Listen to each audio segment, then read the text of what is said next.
दोस्तों नमस्कार। Unique education system की एजुकेशन सीरीज़ में आपका स्वागत है। हम बातचीत कर रहे हैं 6 बेसिक्स के बारे में।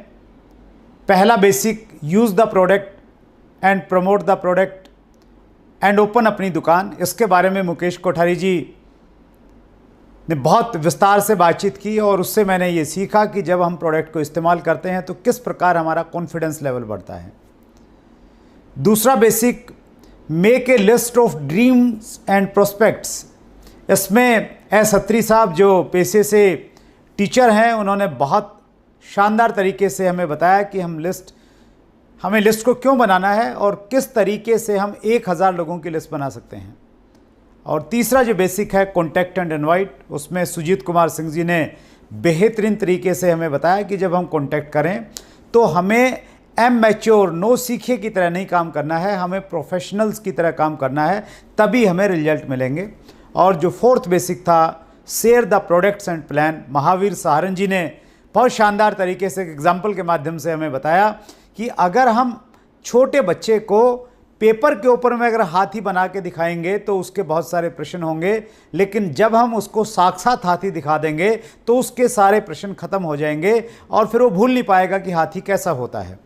सो आज जिस टॉपिक पे मैं बातचीत कर रहा हूँ, मैं बात कर रहा हूँ 5th बेसिक पे, और वो है follow up with in 48 hours.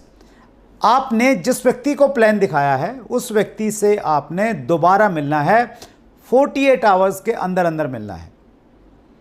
हम जितना भी काम हम बेसिक क्यों कर रहे हैं, ये जो पॉइंट अब तक हमने फॉलो किए हैं, चाहे हमने प्रोडक्ट यूज़ किया है, लिस्ट बनाई है, कॉन्टेक्ट किया है, प्लान दिखाया है, ये इसलिए किया है ताकि हम सामने वाले व्यक्ति को अपना प्रोडक्ट दे सकें या हम उसे अपने बिजनेस में ज्वाइन कर सकें।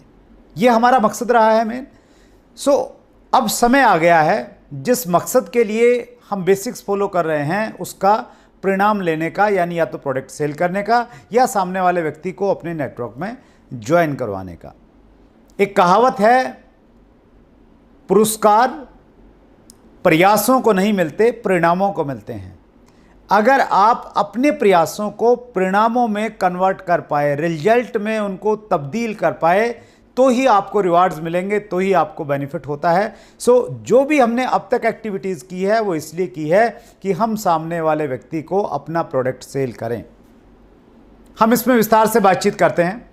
जब भी हम लोग फॉलोअप करें, सबसे पहली बात यह है कि जब भी हम लोग फॉलोअप करने के लिए जाते हैं, सो फॉलोअप को हम लोग क्वेश्चन हैंडलिंग भी कहते हैं। रिसर्च ये कहती है कि 10% लोग प्लान देखने के बाद प्रोडक्ट लेते हैं या ज्वाइन करते हैं, लेकिन 90% लोग तब ज्वाइन करते हैं जब उनको फॉलोअप किया जाता है, जब उनसे दोबारा मिला जाता है। सो फॉलोअप को हम लोग क्वेश्चन हैंडलिंग भी कहते हैं। क्वेश्चन हैंडलिंग का मतलब ये हुआ कि यहाँ पे बहुत सारे प्रश्न आएंगे आपके सामने और उन क्वेश्चंस को आपने सही से हैंडल किया, सही से उनका रिप्लाई दिया, तो सामने वाला व्यक्ति आपके साथ में जुड़ जाएगा। फॉलोअप कब करना है? फॉलोअप के जनरली हम लोग 5 फॉलोअप की बात करते हैं कि 5 बार आपको आइडियली आपको फॉलो करना चाहिए। पहला फॉलोअप कब करना है? पहला फॉलोअप प्लान दिखाने के तुरंत बाद किया जा सकता है। आपने किसी व्यक्ति को प्लान दिखाया, उसके तुरंत बाद भी आप फॉलोअप कर सकते हैं। अगर उस समय सामने वाला व्यक्ति आपके साथ आपके बात से सहमत नहीं है, आपका प्रोडक्ट नहीं ले रहा है, तो आपने उस समय एक अपॉइंटमेंट फिक्स करनी है दोबारा मिलने की, और वो जो अपॉइंटमेंट है वो 48 घंटे के अंदर होनी चाहिए। इसलिए हम इसे कहते हैं फॉलोअप विद इन 48 आवर्स। इसके पीछे बहुत सारी साइंस है, हम लोग उस साइंस में नहीं जाएंगे। बस आपने ये याद रखना है कि अगर आपने किसी को प्लान दिखाया तो 48 घंटे के अंदर अंदर आपने उस व्यक्ति से दोबारा संपर्क करना है। संपर्क करें, फॉलोअप आपका कंफर्म बुक हो। उसके लिए एक बड़ा अच्छा तरीका ये हो सकता है कि जब आपने उसको प्लान दिखाया उस समय आप फॉलोअप किट एक रखें अपने पास में, जिसमें कुछ लिटरेचर हो, कुछ बुक्स हो, प्रोडक्ट कैटलॉग हो सकता है, वो वहाँ पे आप छोड़िए उस नए साथी के पास में और आप कहिए कि ये आप देखिए, और प्रमोशन के साथ में वो चीज़ें वहाँ पे छोड़ के आइए और आप उनसे समय लीजिए कि मैं अभी तो थोड़ा जल्दी में हूँ, मैं दोबारा आपसे मिलूँगा, तो बताइए कल हम लोग मिलें या परसों मिलें। 2 ऑप्शन देके 48 आवर्स के अंदर अंदर आपने दोबारा फॉलोअप वहीं पर बुक कर लेना है। आप 48 आवर्स के बाद में मिले और उसके बाद में भी व्यक्ति अगर निर्णय नहीं ले पा रहा है तो आप परेशान मत होइए। अभी आपने 3 फॉलोअप और करने हैं, टोटल 5 फॉलोअप बताया गया है कि 5 फॉलोअप तक आपको करना चाहिए। आपने ध्यान रखना है कि जब भी आप किसी व्यक्ति से मिलने के लिए जा रहे हैं फॉलोअप में, या तो आप प्रोडक्ट सेल करके आएंगे, उसका केवाईसी लेके आएंगे, या नेक्स्ट कब मिलना है वो अपॉइंटमेंट की डेट और टाइम लेके आएंगे। दोनों में से एक चीज़ वापसी में आपके पास में होनी चाहिए। इस प्रकार से हम 5 फॉलोअप कर सकते हैं। जब हम लोग फॉलोअप करेंगे, फॉलोअप करते समय कुछ इंपॉर्टेंट पॉइंट्स है जिनका हमें हमेशा ध्यान रखना चाहिए। पहला पॉइंट है हैव पेशेंस। आपने धैर्य के साथ में बातचीत करनी है, उतावलापन मत दिखाइए, जल्दबाजी मत कीजिए। अक्सर जल्दबाजी में चीज़ें खराब हो जाती हैं। सो आप आराम से मिलिए, बातचीत कीजिए, पेशेंस रखिए अपनी बातचीत में। बी एंथुसियास्टिक, उत्साह में रहिए, एक्साइटमेंट में रहिए। आपको बोर नहीं होना है, आपको परेशान नहीं होना है कि आप तीसरे या चौथे फॉलोअप में जा रहे हैं और बंदा जो है बहुत पकाऊ है, बहुत सारे प्रश्न करता है, बहुत सारी क्वेरी करता है, बहुत नेगेटिव सी नेचर का है। आप जब भी मिलें उत्साह में रहिए, क्योंकि एक लाइन मुझे बहुत अच्छी लगती है, selling is transfer of enthusiasm. अगर आप अपने एंथुजियाज्म को, अपने उत्साह को सामने वाले व्यक्ति में ट्रांसफर कर सकते हैं तो आप अपना प्रोडक्ट सेल कर सकते हैं। वो उत्साह आपका हमेशा बना रहना चाहिए। Do not over commit. आप जब फॉलोअप के लिए जाएं, कोई भी ओवर कमिटमेंट मत कीजिए, चाहे वो प्रोडक्ट के बारे में है, चाहे आप उसको किस प्रकार की सर्विसेज देंगे उसके बारे में है। ओवर कमिटमेंट करना मॉरली भी ठीक नहीं है, और अगर आपने कुछ मॉरल का ओवर कमिटमेंट किया और आप पूरा नहीं कर पाए तो वो आपके बिजनेस को कोलैप्स करने वाली चीज़ बन जाती है। तो fourth point is be honest. ईमानदार रहिए, ईमानदारी से बातचीत कीजिए। जिस प्रोडक्ट के जो परिणाम है वही परिणाम बताइए। और honesty is the best policy. ये हज़ारों साल पहले से रही है और ये आज भी वैसे ही काम करती है। इस दुनिया के जो बहुत बड़े बड़े सेल्स प्रोफेशनल्स हुए हैं, जो कामयाब नेटवर्क मार्केटिंग लीडर्स हुए हैं, उनकी एक खूबी मिलेगी, वो हमेशा ऑनेस्ट रहे हैं। उन्होंने ईमानदारी से काम किया, ईमानदारी से लोगों के साथ में बातचीत की। Do not ask open ended questions. आप फॉलोअप के टाइम में कुछ ओपन एंडेड क्वेश्चंस मत पूछिए। फॉर एग्जाम्पल, बहुत सारे लोग ये पूछते हैं कि तो सर आपको प्लान कैसा लगा, तो इसका वो कुछ भी जवाब दे सकता है। या आप कहते हैं कि तो फिर आपका क्या इरादा है। वही प्रश्न पूछिए जिनका रिप्लाई आपको पहले से ही मालूम है कि ये रिप्लाई आ सकता है। फॉर एग्जाम्पल, आप ये पूछ सकते हैं कि सर मैंने आपको 3 प्रोडक्ट के बारे में बताया, इन 3 में से आपको कौन सा प्रोडक्ट सबसे अच्छा लगा। तो शायद वो तीनों में से एक आपके सामने रखेगा। तो इस प्रकार के प्रश्न पूछिए जिनका पहले से ही उत्तर निर्धारित है। आपकी सीनियर अपलाइन इस बारे में आपकी सहायता करेगी। Do not be emotional. जब आप फॉलोअप में जाते हैं, इमोशनल मत बनिए, भावुक मत बनिए कि वो आपका प्रोडक्ट नहीं ले रहा है, वो आपकी बात नहीं मान रहा है और आप तो इतनी उससे उम्मीद रखते थे। तो इमोशनल मत बनिए। ये जस्ट आपका एक काम है, आप अपना काम करने के लिए गए। आपके पास में एक बहुत बड़ी अपॉर्चुनिटी है, ऊपर वाले ने आपको मौका दिया है जिन लोगों की ज़िंदगी बदलने के लिए। और अगर उसकी किस्मत अच्छी नहीं है तो शायद वो आपकी इस अपॉर्चुनिटी को देख नहीं पा रहा है, तो उसमें भावुक मत होइए।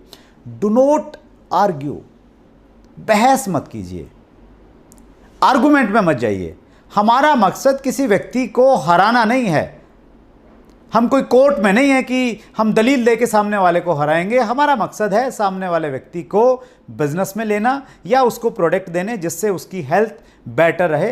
अगर सामने वाला कैसा भी प्रश्न पूछ रहा है, वो प्रश्न बचकाना हो सकता है, वो बेवकूफ़ी वाला प्रश्न होता है, तो आपने उसका मजाक नहीं उड़ाना है। आपने आर्ग्यूमेंट करने से हमेशा बचना है, क्योंकि आर्ग्यूमेंट में आप जीत जाएंगे तो आपका जो परिणाम है, आपका जो मेन ऑब्जेक्ट है, वो ऑब्जेक्ट आपका पूरा नहीं होने वाला है। Have a proper business kit.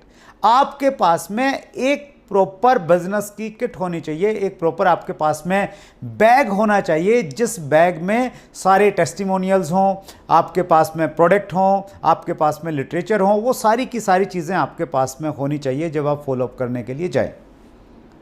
Next part है फ्रीक्वेंट रिस्पॉन्स स्टेटमेंट्स। जब भी आप किसी व्यक्ति से मिलेंगे तो एक तरह की स्टेटमेंट्स आपको मिलने वाली हैं, उसके लिए आपने प्रिपेयर रहना है। अगर ऐसी ऐसी बातें लोग आपसे पूछते हैं तो आप बिल्कुल परेशान मत होइए, क्योंकि आपको मालूम है कि ऐसी ही बातें सामने वाले लोग करने वाले हैं। क्या स्टेटमेंट्स होंगी? लोग कहेंगे आई डोंट हैव मनी, मेरे पास में 100 रुपया भी नहीं है सामान खरीदने का। आपको मालूम है उनके पास में पैसा है और वो बहुत सारा पैसा ऐसे ही उड़ा देते हैं, लेकिन आपने उससे आर्ग्यू नहीं करना है, आपने पेशेंस के साथ में बातचीत करनी, उसको आगे बढ़ाना है अपने तरीके से। लेकिन ये मान के चलिए कि लोग ऐसे ही स्टेटमेंट आपके सामने देंगे, आई डोंट हैव टाइम, मेरे पास में समय नहीं है बिल्कुल भी। लोग ऐसा बोलेंगे, आपने ये नहीं कहना है कि आपके पास में तो बहुत सारे समय हैं, जब इतना व्यस्त होने के बावजूद मैं टाइम निकाल सकता हूं, तो आप भी निकाल सकते हैं।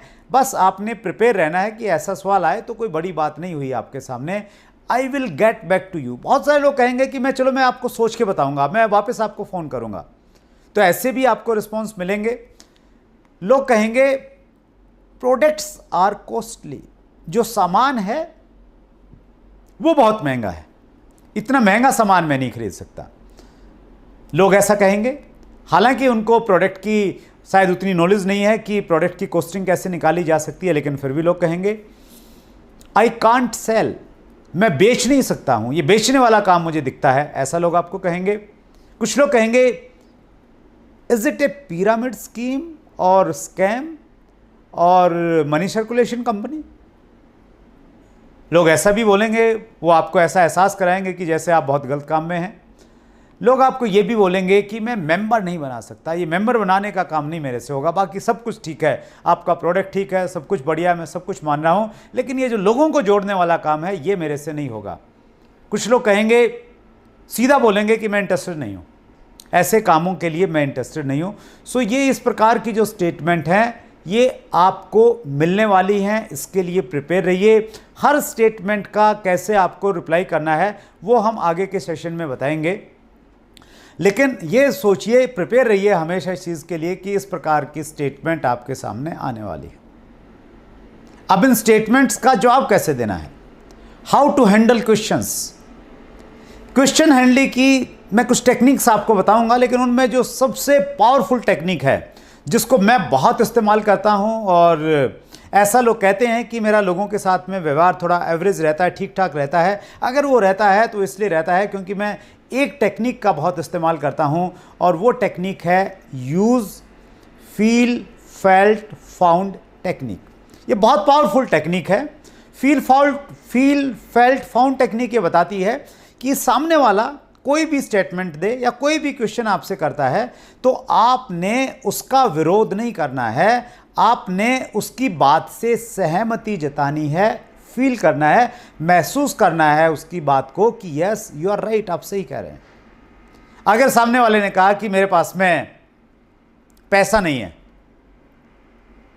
तो आपने क्या कहना है, आप बिल्कुल सही कह रहे हैं सर, मेरा भी यही मानना था। जब मेरे सामने ये बिजनेस रखा गया और मुझे कहा गया कि आप ये पेस्ट लीजिए 40 रुपए का, तो मैंने कहा था कि सर मेरे पास तो 40 रुपए भी नहीं है। तो आपने फील करना है।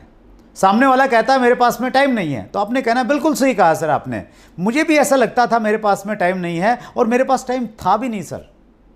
कुछ भी सामने वाला व्यक्ति बोलता है, वो कहता है कि क्या ये स्कीम है, तो आपने कहना आपने बिल्कुल सही बात की है सर, मुझे भी ऐसे ही लगता था इन सब चीज़ों को लेके ये स्कीम है। सो सबसे पहले वो कुछ भी बोले, आपकी पहली लाइन ये होनी चाहिए, आपने बिल्कुल सही कहा सर, मैं भी ऐसा ही सोचता था, और कहीं ना कहीं आप ऐसा सोचते थे। फेल्ट ये है, सामने वाले ने कहा कि मेरे पास में पैसे नहीं हैं, आई डोंट हैव मनी, आप कहिए कि आप बिल्कुल सही कह रहे हैं सर, मुझे भी ऐसा लगता था कि मेरे पास में पैसे नहीं और मेरे पास में पैसे थे भी नहीं, फिर मैंने ये देखा कि ये मेरे पास में जब अपॉर्चुनिटी है और इसमें मैं अगर प्रोडक्ट इस्तेमाल करके, ये प्रोडक्ट अच्छे लगेंगे, एक ही तो प्रोडक्ट लेना है, और अगर वो अच्छा लगेगा तो मैं दूसरे प्रोडक्ट लेके अगर इसको बिजनेस अपॉर्चुनिटी के रूप में बनाऊंगा, तो मैंने ये फाउंड कि मेरी पैसों की समस्या ज़िंदगी भर के लिए ख़त्म हो सकती है। सो ये बेहतरीन टेक्निक है। फील पहले उसके साथ में रिलेट करना है, फेल्ट फिर आपने ये कहना है कि फिर मैंने गहराई में गया, मैंने तथ्यों में मैं गया, लॉजिक्स मैंने देखे, लॉजिक्स आप दीजिए फेल्ट में, और फाउंड, फिर फाइनली आपने पाया कि मेरी उस समस्या का समाधान यहीं से निकल सकता है। नेटवर्क में भी जब आपके सामने लोग मिलते हैं, वो कोई भी सजेशन लेके आए, कुछ भी आपसे बोलें, तो आप वहाँ पे भी इस टेक्निक का इस्तेमाल कर सकते हैं। मैं बहुत ज़्यादा इस्तेमाल इसको करता हूँ। सेकंड जो तरीका है क्वेश्चन हैंडल करने का, वो है शेयर ऑथेंटिक डाटा। आपके पास में कुछ ऑथेंटिक आंकड़े होने चाहिए, डाटा होना चाहिए। अगर वो डाटा आप शेयर करते हैं सामने वाले व्यक्ति से, तो सामने वाला व्यक्ति उस डाटा से और जिस ऑर्गेनाइजेशन का वो डाटा है उससे वो प्रभावित होता है, वो हमारी बात से प्रभावित नहीं होता। क्योंकि हमेशा ये कहा जाता है कि जब हम किसी से बातचीत करते हैं तो हम सेकंड पार्टी हैं, सामने वाला फर्स्ट पार्टी है, और फर्स्ट पार्टी और सेकंड पार्टी में कहीं ना कहीं एक ईगो क्लैश होता है। लेकिन जब हम कोई थर्ड पार्टी लेके आते हैं बीच में, कोई तीसरा व्यक्ति बता रहा होता है, सो अब ईगो क्लैश नहीं होता है और तीसरे व्यक्ति की बात जल्दी समझ में आती है। सो आप डाटा शेयर कीजिए। जब आप डायरेक्ट सेलिंग के बारे में बातचीत कर रहे हैं तो आप बताइए कि सर, डायरेक्ट सेलिंग का जो ग्लोबल टर्नओवर है वो लगभग $1,90,000 का था 2018 में, और इतना बड़ा जो ये नेटवर्क है, इतना बड़ा जो टर्नओवर है, इस टर्नओवर में सबसे ज़्यादा $35,000 अमेरिका का है और हिंदुस्तान की भागीदारी मात्र $1,518 की है। सो अगर हम ये डाटा देखते हैं तो हम पाते हैं कि हमारे देश में डायरेक्ट सेलिंग का बहुत उज्जवल भविष्य है। और ये जो डाटा मैं आपको शेयर कर रहा हूं सर, ये world federation direct selling association के आंकड़े हैं और WFDSA.org ये इसकी वेबसाइट है, आप इस पर भी जाके आप चेक कर सकते हैं। सो जब आप इस प्रकार से उस डाटा का सोर्स उसको बताते हैं, उस ऑर्गेनाइजेशन के बारे में बताते हैं, तो सामने वाला व्यक्ति उस थर्ड पार्टी से बेटर तरीके से समझ सकता है। सो ये बहुत इफेक्टिव टेक्निक है, स्पेशली जो लोग पढ़े लिखे लोग हैं, थोड़ा एजुकेटेड लोग हैं, डाटाज में बात करते हैं, डाटाज की भाषा समझते हैं, उनसे आप इस तरीके से अच्छे तरीके से बात कर सकते हैं। तीसरी टेक्निक है answer questions by asking questions. बहुत बार सामने वाला व्यक्ति आपको कुछ सवाल पूछेगा और आप याद रखिए हर सवाल का आप जवाब नहीं दे पाएंगे। बहुत बार उस सवाल में से एक सवाल पूछना भी एक जवाब हो सकता है, हर जगह अप्लाई नहीं होगा। इसको आपने थोड़ा इंटेलिजेंट तरीके से कॉमन सेंस यूज़ करते हुए आप इसका इस्तेमाल कर सकते हैं। फॉर एग्जांपल, आप बिजनेस में नए हैं और एक सामने वाला व्यक्ति बोलता है कि आपको इस बिजनेस से कितना पैसा आ रहा है, और आपने भी शुरुआत की है, तो आपको लगता है कि आप ये बताएंगे कि मुझे अभी कुछ नहीं आया, तो सामने वाला नेगेटिव हो जाएगा और वो ये कहे कि यार ये इसमें कुछ आता जाता नहीं है, ये तो ऐसे ही काम होते हैं। सो आप ये कह सकते हैं कि सर, मैंने तो अभी शुरू किया है, लेकिन हमारे बिजनेस में 500 रुपये से लेके 50 लाख रुपया महीने कमाने वाले लोग हैं। आप बताइए आप कितना रुपया महीना कमाना चाहेंगे। ये क्वेश्चन में आपने एक दूसरा क्वेश्चन पूछ लिया है। तो इस प्रकार बहुत सारे, वो आपने डिसाइड करना पड़ेगा कि इस टेक्निक का आप कहाँ इस्तेमाल कर सकते हैं, लेकिन ये बहुत अच्छी और बहुत पावरफुल टेक्निक है। नेक्स्ट जो टेक्निक है जिसका आप इस्तेमाल कर सकते हैं क्वेश्चन हैंडलिंग में, और वो है कॉम्प्लीमेंट क्वेश्चंस। सामने वाला जो प्रश्न पूछ रहा है, उस प्रश्न के बाद में आप तुरंत जवाब मत दीजिए, थोड़ी देर सोचिए और बोलिए कि सर, आपका जो प्रश्न है ये बहुत इंटेलिजेंट प्रश्न है, इतना इंटेलिजेंट प्रश्न मेरे सामने किसी से नहीं पूछा। आप उसके क्वेश्चन को अगर कॉम्प्लीमेंट देंगे, उसको अच्छा मानेंगे, तो शायद वो आपके रिप्लाई को भी वो अच्छा मानेगा। क्योंकि जब कोई व्यक्ति आपको पसंद करेगा तो फिर शायद वो आपके जवाब को भी पसंद करेगा, आपके प्रोडक्ट को भी पसंद करेगा, आपको, आपकी कंपनी को भी पसंद करेगा। एक कोटेशन है, if you can sell your self you can sell everything. आप अपने आप को बेचिए, मीन्स आप अपने व्यवहार से, अपनी बातचीत से सामने वाले व्यक्ति को प्रभावित कीजिए। नेक्स्ट जो टेक्निक है, ये बहुत पावरफुल टेक्निक है, आंसर क्वेश्चंस विद टूल्स। सामने वाला जब भी कोई प्रश्न पूछता है, आप टूल्स की सहायता से उसका जवाब दीजिए। फॉर एग्जाम्पल, सामने वाला पूछता है कि आपके प्रोडक्ट की क्वालिटी में मुझे डाउट है, आपकी क्वालिटी कैसी है। तो आपके पास में कोई टेस्टिमोनियल है, 1 मिनट का छोटा सा वीडियो है, वो दिखाइए। आपके पास लिटरेचर में कोई टेस्टिमोनियल है, वो उसको पढ़ाइए। इस प्रकार से आप लिटरेचर का यूज़ कर सकते हैं। सामने वाला व्यक्ति कोई प्रश्न कहता है कि क्या इस बिज़नेस में लोग ज़्यादा पैसा कमाने वाले लोग हैं, तो आप कहिए कि सर, बहुत अच्छा प्रश्न आपने पूछा है। हमारे यहाँ पे एक प्रोग्राम रहता है हर संडे को सुबह 11 बजे, और वो प्रीमियर प्रोग्राम रहता है यूट्यूब के ऊपर में, हमारा चैनल है, तो मैं आपको उसका लिंक भेजूंगा, आपको रिमाइंडर करवाऊंगा। उस प्रोग्राम को अगर आप अटेंड करेंगे सर, आपके इस प्रश्न का जवाब वहाँ पे मिल जाएगा। आपने जो प्रश्न पूछा है, मैं शायद उसका जवाब नहीं दे सकता। सो जो हमारे टूल्स हैं, ऑडियो हैं, वीडियोज़ हैं, वेबसाइट है, अप्लायंस के नाम हैं, ये जितने भी सारे लोग हैं इनको आप टूल्स के रूप में इस्तेमाल कर सकते हैं और इनके माध्यम से आप रिप्लाई कर सकते हैं। इस प्रकार आप सामने वाले व्यक्ति के प्रश्नों का जवाब देंगे उसकी ईगो को ठेस पहुंचाए बिना। अब टाइम आ गया है, फाइनल टाइम है सेल क्लोजिंग, यानी जो अब तक आपने किया है उसका परिणाम आपको मिले। आपने जो बेसिक्स किए हैं इससे पहले 4 और या फॉलोअप में भी जो इतने सारे स्टेप्स आपने किए हैं इसलिए किए हैं कि आप सामने वाले व्यक्ति को अपना प्रोडक्ट सेल करना चाहते हैं या उसको बिजनेस में ज्वाइन करवाना चाहते हैं। इसके लिए मैं कुछ टेक्निक आपको बताना चाहता हूं। ये बहुत पावरफुल टेक्निक है। ये अगर आपने अपने बिजनेस में अप्लाई कर लिया और आपने अपनी टीम को अगर ये टेक्निक सिखा दी तो फिर आपके परिणाम जो हैं वो कई गुना बढ़ने वाले हैं। इनमें एक टेक्निक है जिसे हम कहते हैं ट्रायल क्लोज। ट्रायल क्लोज का मतलब यह है कि जब आप प्रेजेंटेशन दे रहे हैं, प्रेजेंटेशन के बीच में ही आप ये चेक करते हैं कि सामने वाला आपके प्रोजेक्ट को कितनी गंभीरता से ले रहा है और वो आपके प्रोडक्ट लेगा या नहीं लेगा। उसके लिए मैं अपना एक एग्जांपल देना चाहता हूं। 2010 में जब मैं एक कार खरीदने वाला था तो मैंने डिसाइड किया कि मैं या तो मर्सिडीज़ खरीदूंगा या मैं ऑडी खरीदूंगा, और उन दोनों में से मैं थोड़ा कंफ्यूज था कि कौन सी लेनी चाहिए। और मैं चला गया दोनों के शोरूम में, मैंने दोनों के जो सेल्स एग्जीक्यूटिव थे उनसे बातचीत की। मैंने बाहर रोड पे किसी एक ऐसे रोड पे जहाँ पे ट्रैफिक नहीं था दोनों गाड़ियों को बुलाया टेस्ट ड्राइव के लिए। तो वो दोनों जो सेल्स एग्जीक्यूटिव थे वहाँ पे आ गए। उन दोनों को मालूम चल गया कि मैं कहीं ना कहीं दोनों का कंपटीशन करवा रहा हूँ।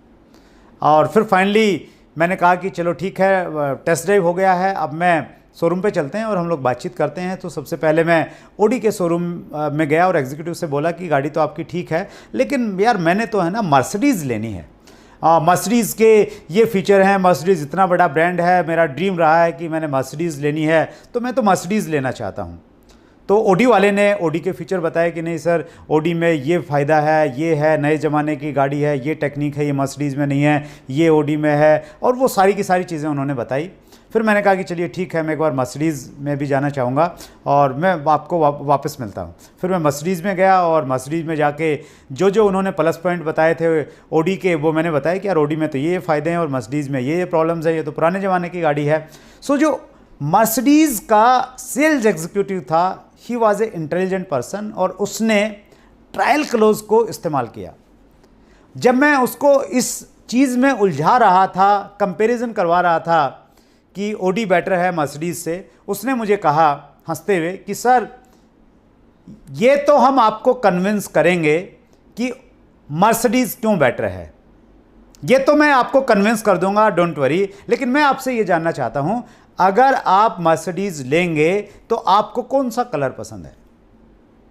तो मैंने पूछा कौन कौन से कलर आते हैं आपके यहाँ पे, तो उन्होंने कई सारे कलर दिखाए और शोरूम में गाड़ी खड़ी थी, वो बोला कि एक ये भी कलर है सर, ये सबसे ज़्यादा बिकता है। मैंने कहा हाँ ये कलर लगता तो मुझे भी अच्छा है। तो उन्होंने कहा कि सर 90% लोग यही कलर खरीदते हैं।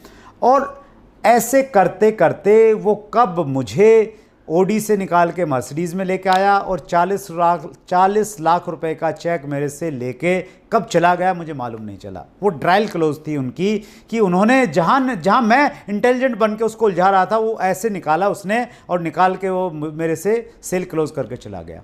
तो आप भी इस टेक्निक का इस्तेमाल कर सकते हैं। जब आप प्रेजेंटेशन देते हैं, सामने वाले का इंटरेस्ट चेक कर सकते हैं, बीच में उसको जहाँ पे वो उलझा हुआ है उससे बाहर निकाल के दूसरी दिशा में आप डाइवर्ट कर सकते हैं। ये बहुत इफेक्टिव है, लेकिन जब आपका थोड़ा एक्सपीरियंस हो जाएगा आप इसका अच्छे से इस्तेमाल कर सकते हैं। दूसरी जो सेल क्लोजिंग टेक्निक है वो है Ben Franklin closing. Ben Franklin ने एक बहुत अच्छा आइडिया दिया है और बेन फ्रैंकलिन का आइडिया ये कहता है कि जब आप सामने वाले व्यक्ति को कोई प्रोडक्ट सेल कर रहे हैं और सामने वाला व्यक्ति कंफ्यूज है, उसको लगता है कि यार लूँ नहीं लूँ, कोई नुकसान तो नहीं हो जाएगा, उस समय आप क्या कीजिए, एक पेपर लीजिए, पेपर में एक लाइन लगाइए, उसको 2 पार्ट में डिवाइड कर दीजिए और एक साइड में लिखिए फ़ायदे और दूसरी साइड में लिखिए नुकसान, कि अगर वो प्रोडक्ट लेता है तो उसको क्या क्या फ़ायदे होंगे, अगर वो प्रोडक्ट नहीं लेता है तो उसको क्या नुकसान होंगे। यानी अगर वो प्रोडक्ट ले लिया, फॉर एग्जांपल उसने 1000 रुपये का प्रोडक्ट लिया तो उसको क्या क्या फ़ायदे हो जाएंगे, और 1000 रुपये का जो प्रोडक्ट लिया है वो प्रोडक्ट लेने से उसको नुकसान क्या हो जाएगा। या अगर उसने ज्वाइन कर लिया तो क्या क्या फ़ायदे हो जाएंगे, अगर उसने ज्वाइन कर लिया तो नुकसान क्या हो जाएगा उससे। तो बेन फ्रैंकलिन ये कहते हैं कि जब आप पेपर के ऊपर में सामने वाले को नंबर्स के साथ में बताते हैं कि देखिए आप ये प्रोडक्ट इस्तेमाल करेंगे तो इससे फ़ायदा आपको ये होगा कि आपको ओरिजिनल प्रोडक्ट मिलेंगे, दूसरा फ़ायदा ये होगा कि आपको बाज़ार से थोड़ा कम रेट में मिलेंगे और इंटरनेशनल लेवल की क्वालिटी के प्रोडक्ट मिलेंगे, तीसरा फ़ायदा ये होगा कि अगर आप इसको रिटेल करेंगे तो आपको एक रिटेल मार्जिन मिलेगा, चौथा बेनिफिट ये होगा कि आप इसको एक बिज़नेस अपॉर्चुनिटी के रूप में भी इस्तेमाल कर सकते हैं। सो जब आप फ़ायदे की लिस्ट गिनाएंगे तो वो लिस्ट बहुत लंबी हो जाएगी, और जब नुकसान की लिस्ट गिनाएंगे तो नुकसान शायद कुछ होगा नहीं, या ज़्यादा से ज़्यादा ये होगा कि भाई ये 1000 रुपये के प्रोडक्ट जो हैं ये ख़राब निकल गए और आपको 1000 रुपये का नुकसान होगा तो बस यही हो सकता है ज़्यादा से ज़्यादा। तो जब आप पेपर पे किसी व्यक्ति को ये बताते हैं तो सामने वाले व्यक्ति को निर्णय लेने में आसानी होती है और उसको लगता है कि यार प्रॉफिट ज़्यादा है, फ़ायदे ज़्यादा हैं, नुकसान तो बहुत कम है, और इतना चलो मान लिया नुकसान हो भी जाएगा तो मैं इतना रिस्क ले सकता हूँ। सो ये बहुत इफेक्टिव टेक्निक है, बहुत पुरानी टेक्निक है लेकिन आज भी काम करती है। तीसरी जो टेक्निक है उससे हम कहते हैं पॉइंटेड क्लोजिंग। पॉइंटेड क्लोजिंग थोड़ी सी एग्रेसिव क्लोजिंग है, और इस क्लोजिंग में आप ये करते हैं कि सामने वाले को आपने प्लान दिखाया और प्लान दिखाते दिखाते आपने प्लान ख़त्म होने के बाद में तुरंत फॉलोअप किया और आपने पॉइंटेड क्लोज इस प्रकार से आप करेंगे तो आप ये कहेंगे कि सर देखिए ये हमारा प्लान था, बेहतरीन प्लान है और मुझे लगता है कि आपको ज़रूर ये अच्छा लगा होगा, बस मुझे आपके सर डॉक्यूमेंट्स चाहिए, कुछ आपका एक आधार कार्ड चाहिए सर, आपका एक बैंक का आपका अकाउंट की डिटेल चाहिए सर, तो इस प्रकार से ये डॉक्यूमेंट्स आप चाहिए, यानी आप सीधा पॉइंट पे आ गए, पॉइंटेड क्लोजिंग। सो ये भी थोड़ा सा आपने डिपेंड करता है कि आप कहाँ इसका इस्तेमाल कर रहे हैं, ये आपने देखना पड़ेगा, कॉमन सेंस यूज़ करना पड़ेगा कि किस व्यक्ति पे आप कौन सी सेल क्लोजिंग की टेक्निक आप इस्तेमाल कर सकते हैं। चौथी जो टेक्निक है वो है कंडीशनल क्लोज। कंडीशनल क्लोज में ये रहता है, देखिए सामने वाला व्यक्ति चाहे 100 रुपये का प्रोडक्ट ले या 10,000 रुपये का प्रोडक्ट ले, वो कहीं ना कहीं डाउटफुल है कि मुझे नुकसान तो नहीं हो जाएगा, कहीं मैं लुटपिट तो नहीं जाऊंगा। तो उस प्रकार का एक नेचुरल एक वो डाउट क्रिएट होता है जब हम भी कोई प्रोडक्ट लेते हैं तो हमारे पास में भी हमारी भी यही स्थिति होती है। सो यहाँ पे आप कंडीशनल क्लोजिंग का इस्तेमाल कर सकते हैं। कंडीशनल क्लोजिंग कैसे, आप ये कह सकते हैं कि सर ये प्रोडक्ट आप रखिए, इसको इस्तेमाल कीजिए, और अगर आपको ये प्रोडक्ट पसंद नहीं आया तो मैं 2 दिन के बाद मैं दोबारा आपसे मिलूंगा, उस समय आप ये प्रोडक्ट मुझे वापस दे दीजिएगा और मैं आपका पैसा रिटर्न कर दूंगा आपको। तो ये कंडीशनल क्लोजिंग है, आपने प्रोडक्ट दिया, इस कंडीशन पे दिया कि अगर इस्तेमाल नहीं हुआ तो आप वापस ले लेंगे। सो सामने वाला फिर आपके साथ आपका प्रोडक्ट ले लेता है। और जो लास्ट टेक्निक है ये भी बहुत इंपॉर्टेंट टेक्निक है, और डायरेक्ट सेलिंग में स्पेशली हम लोग इसका बहुत इस्तेमाल करते थे, मैं बहुत इस्तेमाल करता था, और इस टेक्निक को कहते हैं do not miss the opportunity close. यानी हम सामने वाले को ये बताते हैं कि अगर आज आप मेरे साथ में जुड़ गए तो आपको क्या फ़ायदा होने वाला है, और वो फ़ायदा क्या होगा। शायद आपने पहले कुछ लोगों से बातचीत कर रखी है, वो लोग ऑलमोस्ट तैयार हैं ज्वाइन करने के लिए, लेकिन उन्होंने अपना KYC नहीं दिया है। तो आप ये कह सकते हैं कि सर मेरी एक व्यक्ति से बात हो रखी है, उसने ज्वाइन करना है, उसके KYC मेरे पास में भी आने वाले हैं, आप अगर इसी समय मुझे अपना KYC दे देंगे तो उस व्यक्ति को मैंने स्पॉन्सर करना है, उसको मैं आपके नीचे स्पॉन्सर कर सकता हूं। ये एक टेक्निक है, इसका इस्तेमाल आप कर सकते हैं, और इस मामले में स्पेशली पर्टिकुलर इस टेक्निक में आप अपने अपलाइन से भी काउंसलिंग कर सकते हैं। सो ये जो टेक्निक है सेल क्लोजिंग की टेक्निक, ये बहुत इफेक्टिव टेक्निक है। लोग 10 रुपये का प्रोडक्ट बेचते हैं या 10 करोड़ का प्रोडक्ट बेचते हैं, इन टेक्निक में से किसी न किसी टेक्निक का इस्तेमाल किया जाता है। और मैंने अगर आज बहुत बड़ा नेटवर्क बनाया है तो कहीं ना कहीं इन्हीं सब चीज़ों का किसी न किसी रूप में मैंने इस्तेमाल किया है। मुझे उम्मीद है कि आपको ये टेक्निक्स अच्छी लगी होंगी, और कोई भी चीज़ अगर आपको अच्छी लगती है लेकिन अगर आपने उसको अप्लाई नहीं किया है, आप उसको व्यवहार में नहीं लेके आ रहे हैं, आप उसका इस्तेमाल नहीं कर रहे हैं, तो वो सारी की सारी चीज़ें आपके लिए व्यर्थ हो जाती हैं। एक कोटेशन है, knowing and not doing is equal to not knowing. यानी जानना और नहीं करना का मतलब है नहीं जानना, यानी आपने कुछ जाना ही नहीं है। सो इन टेक्निक को आप अप्लाई कीजिए, अपनी टीम में इसके बारे में बातचीत कीजिए, और यूनिक एजुकेशन सिस्टम की तरफ से जो ये एक बेहतरीन कार्यक्रम चल रहा है एजुकेशन की सीरीज़, इसको आप फॉलो करते जाइए। बेसिक्स हम लोग कंप्लीट करने वाले हैं, उसके बाद हम कोर पे बातचीत करेंगे, हम लोग कार्डिनल पे बातचीत करेंगे।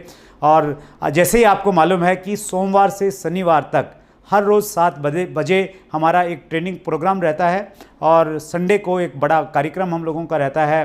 एक शानदार लीडर्स एक सेमिनार लेता है आपके लिए, 11 बजे का उसका टाइमिंग रहता है। और अब तक अगर आपने यूनिक एजुकेशन सिस्टम चैनल को अगर सब्सक्राइब नहीं किया है तो इतनी सारी इन्फॉर्मेशन आपको मिलेंगी कैसे। सो सब्सक्राइब कीजिए, अपनी टीम को सब्सक्राइब करवाइए, बेल आइकन दबा दीजिए ताकि सारी इन्फॉर्मेशंस आपके पास में आए। मैं यूनिक एजुकेशन सिस्टम का बहुत धन्यवाद करता हूं और जो हमारे प्रेसिडेंट हैं मुकेश कोठारी सर, उनका धन्यवाद करता हूं। पहले जिन स्पीकर्स ने 4 बेसिक्स के बारे में बातचीत की, मुकेश कोठारी सर उनमें स्वयं थे, अत्री साहब उसमें थे, सुजीत कुमार सिंह थे और महावीर साहरन जी थे। मैं उनका आभार प्रकट करता हूँ। थैंक यू वेरी मच, बहुत बहुत धन्यवाद।